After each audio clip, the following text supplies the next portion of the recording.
The conference is now being recorded.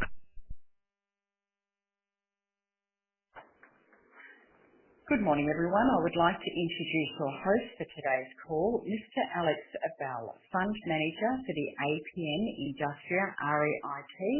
Thank you, Alex. Go ahead. Good morning, everyone. Thanks for your time. I appreciate it's an incredibly busy day on the market, so I'll just cover this presentation in about 15 minutes and then open up for Q&A.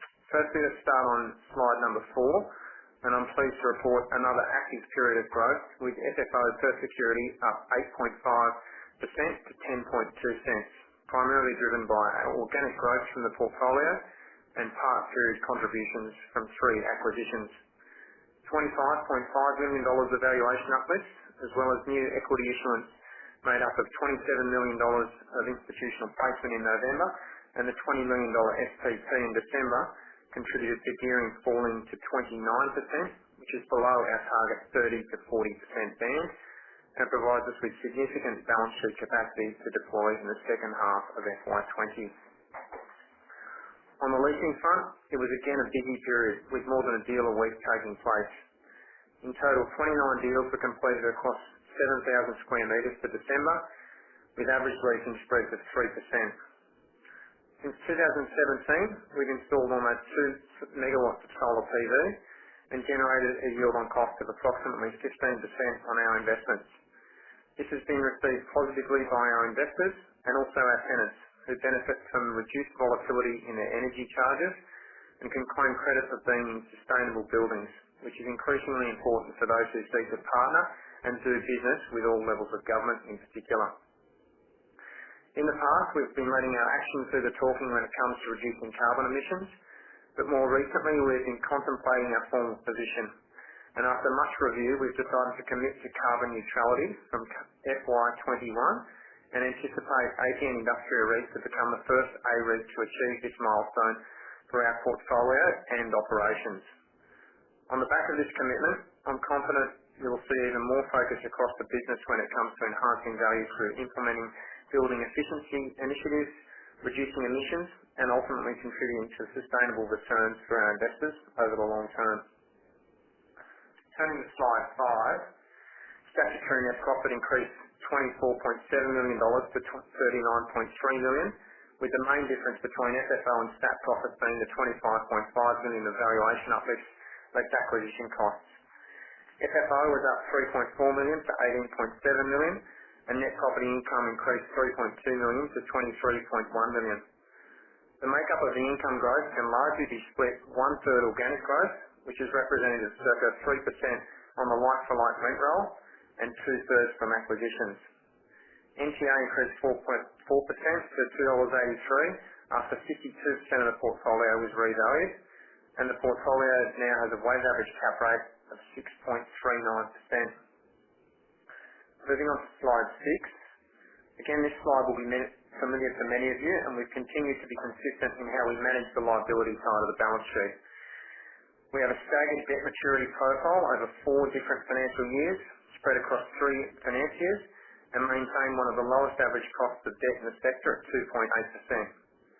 That cost of debt is a result of APN's relationships with debt financiers across the market and our quality portfolio attracting competitive margins and line fees. For the avoidance of doubt here, we have not artificially generated this result by utilising equity to pay down or reset any interest rate swaps. In the interest of time, let's just shuffle forward to slide 13, which gives you a snapshot of the portfolio, including the rent review profile, showing 83% of our leases have 3% growth or more, our track record on leasing, which continues to build, and also the lease expiry profile. We have limited expiries for the remainder of FY20, and I can confirm that we are in detailed discussions with all of these tenants with FY20 expiries, and I expect positive outcomes in the coming months for these. Turning to slide 14, and this provides detail on what our carbon neutral commitment is, our track record in reducing emissions, and the standards and regulations we will be following to measure our emissions. The property sector is a significant contributor to greenhouse gas emissions, but it is also a sector where the pathways to decarbonisation are much more technically and commercially viable than for other sectors. For several years, we've been focused on reducing emissions across the portfolio through energy efficiency upgrades and also the installation of solar PV. Offsetting our residual emissions through this carbon neutral commitment is the next step in our journey, and as I touched on earlier, that doesn't mean we'll stop trying to reduce our emissions. Indeed, it simply ups the ante for us. What gets measured matters, and our team will be able to understand their emissions and how their actions can contribute to reducing them, and the same applies to our tenants. We're confident we will be able to continue to find projects that generate yield, improve capital value of our assets, and create a positive impact on the environment. Turning to the next slide, this provides detail on our acquisitions, and it's fair to say we've spent considerable time and effort seeking out opportunities where we can generate a yield above market and/or add value to the underlying asset through leasing or undertaking CapEx works. During the period, we acquired 3 assets for $57.1 million at an average cap rate of 7%, and we are confident we can continue to find opportunities similar to this to invest and generate attractive returns moving forward. Moving on to the detail on the portfolio, slide 16 talks to our industrial portfolio excluding Westtrac, which is a fully leased portfolio with a 4.4-year WALE. We acquired 81 Rushvale Street in May 2019 with a business plan to work with that tenant to help them reduce their energy costs, which were a bigger expense line than their rent, and as part of that, address their 2020 lease expiry and renew them for an extended period. I'm pleased to announce today that we've agreed terms to renew, which secures the longer-term income and will add value whilst also delivering on our business plan. We also had 5 properties revalued with a combination of market income growth and cap rate compression driving uplifts across the book, and the outcomes are shown on the bottom of the slide for your reference. Slide 17 covers off on our property in Newcastle, which is occupied by Westtrac. Westtrac have almost 15 years remaining on their lease, which is triple net, and continue to invest in upgrading the site to meet their needs of the business and also the needs of their customers. We had the property revalued as at December, and again rental growth and cap rate compression drove a strong outcome, with the value rising $21 million to $218 million. Slide 18 covers off on Rose Corporate Park, and we've included an image of a fit-out that Link will be leaving behind at expiry in 2021 to give you a feel for what value exists there for future users. We continue to have discussions with potential occupiers who can reuse that fit-out and find the public transport and road connectivity to the location attractive, as well as the quality of the buildings that exist today and the affordable rent profiles that I've spoken about before, and which are also covered on the following slide with relativities to the remainder of Sydney. Given Link announced that they were vacating during the period, we took the prudent approach and had the building independently revalued. The outcome was a reduction in the value to $108 million, and we're confident that we remain well placed to release this space, as we've done across the rest of the portfolio over many years, and add value in the process. In the interest of time, let's just keep moving to slide 20, which covers off on the activity at Brisbane Technology Park, where we've continued our run with 28 leases over 6,900 square metres. Retention remains healthy at 75%, and we have also pre-leased a 2,500 square metre childcare facility that's under construction and scheduled to complete in mid-2020. The yield on cost will be circa 8% based off a cost base of approximately $4 million. Occupancy has remained steady at 82%, and we've continued to generate a 6+% yield. We're engaged with tenants on over 1,000 square metres of vacancy, and I would expect conversion of some of these opportunities to drive our cash yield further in the second half.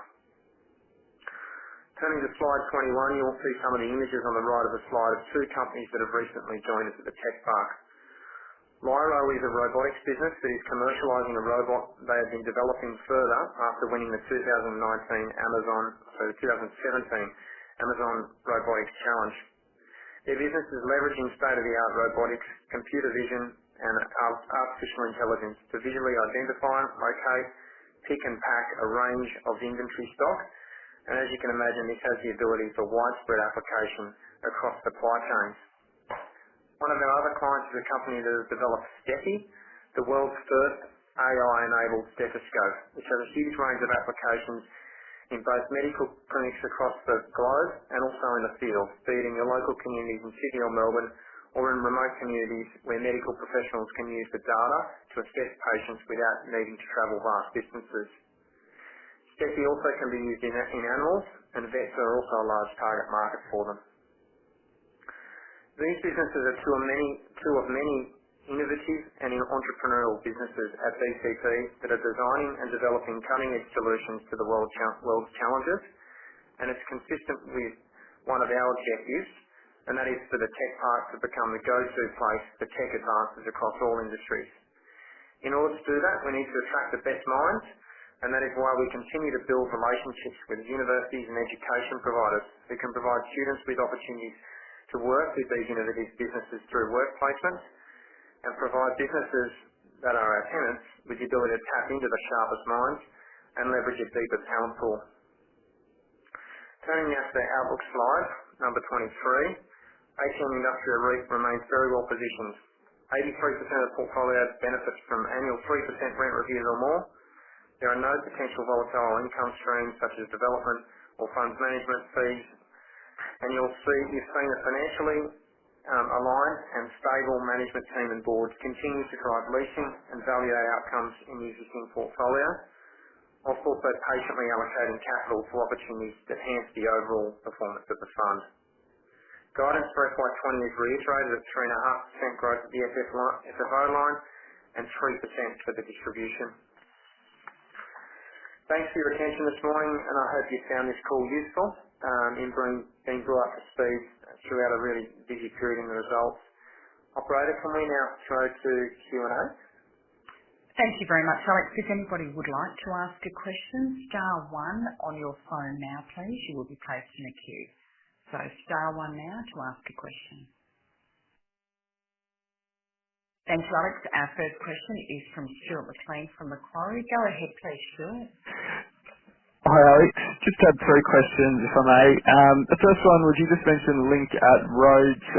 What are the assumptions that you're starting to think about in terms of downtime percentage incentives for this renewal process? Yeah, so we think, given that we've got a reasonable amount of lead time there, we definitely should have, I would suggest, at least a third or so half of the space leased within the first 6 months, and then the remainder should follow. The real question for us is, can we secure a larger tenant that will take the bulk of the space, being 2/3 to the full building, which we've been engaged in a number of discussions to do so to date. But some of these things just take time to come to fruition, or do we split the floor into smaller plates, smaller sizes, which might be 2,000 to 3,000 square metre chunks. So I think 6 to 12 months is a reasonable period for us to get the job done.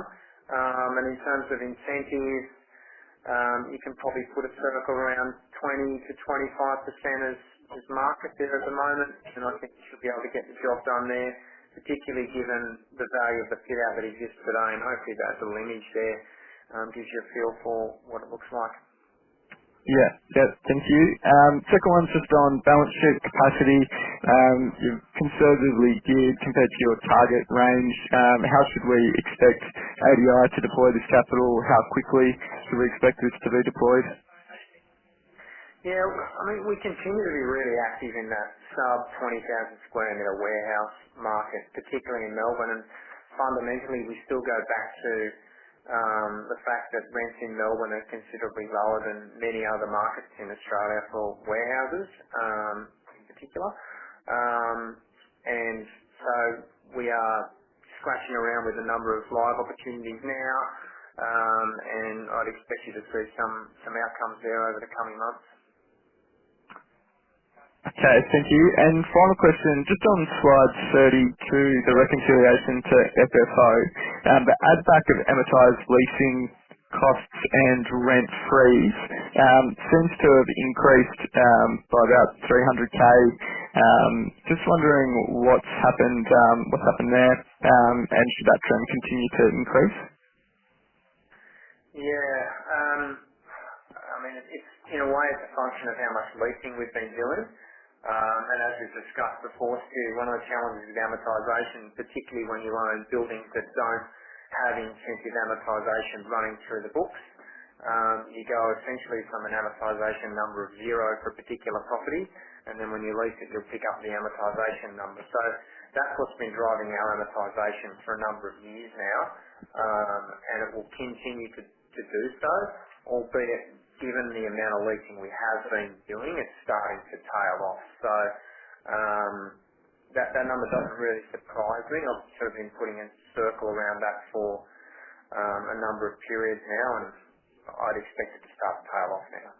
Okay, so that's to stabilise. Correct. Yeah. Perfect. That's it for me. Thanks, Alex. Thanks, Jim. Thank you. Thank you so much, Alex. Our next question is from Carlos Cocaro from Renet. Go ahead, please.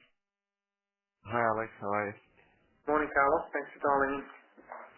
Just on part of my question's been answered on roads, on the link expiry, but also in terms of your thinking on future rents, are you thinking a couple of years from now you got a positive reversion on that rent? You know, I know you talked about the downtime and incentives.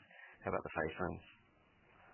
Yeah, so face rents today is running at about 430 net, and we should be releasing this space closer to 500 net. So yeah, there should be some positive reversion in that rent.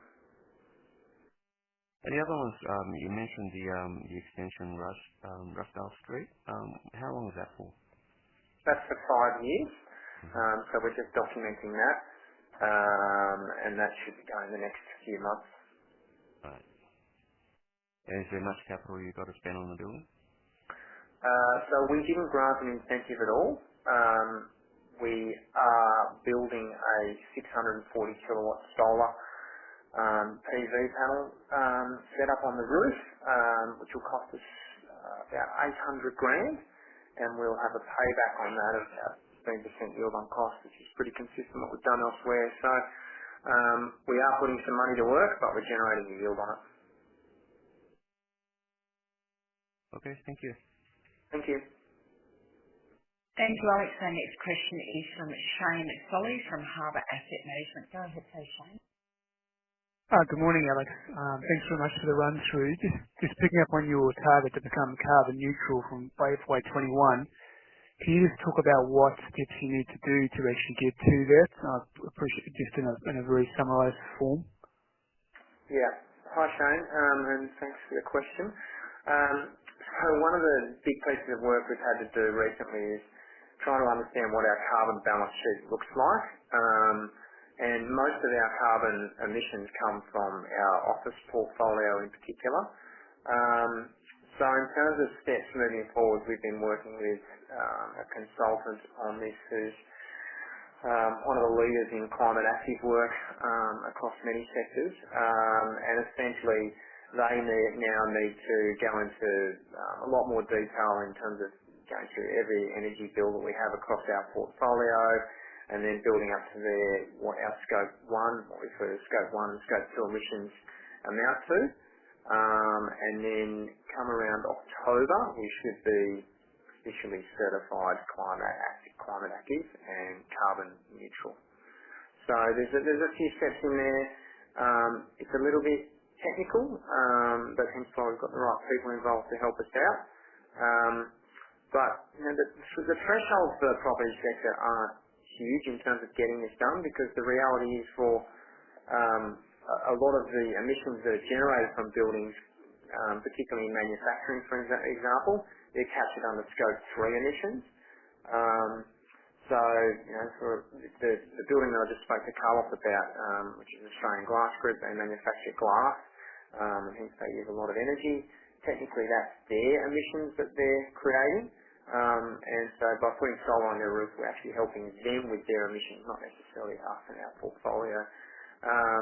So hence why I kind of make the comment that the property sector does generate huge amounts of greenhouse gas emissions, but for REITs to become carbon neutral, it's definitely technically and commercially viable for us to do so, and hence why we're going down this path. Yeah, thank you, Alex. Thanks. Thank you, Alex. We don't have any further questions in the queue. Appreciate everyone dialing in. Have a great day, and I'll be in touch shortly, and hopefully we can catch up for a chat. Be well. Thanks again. Bye.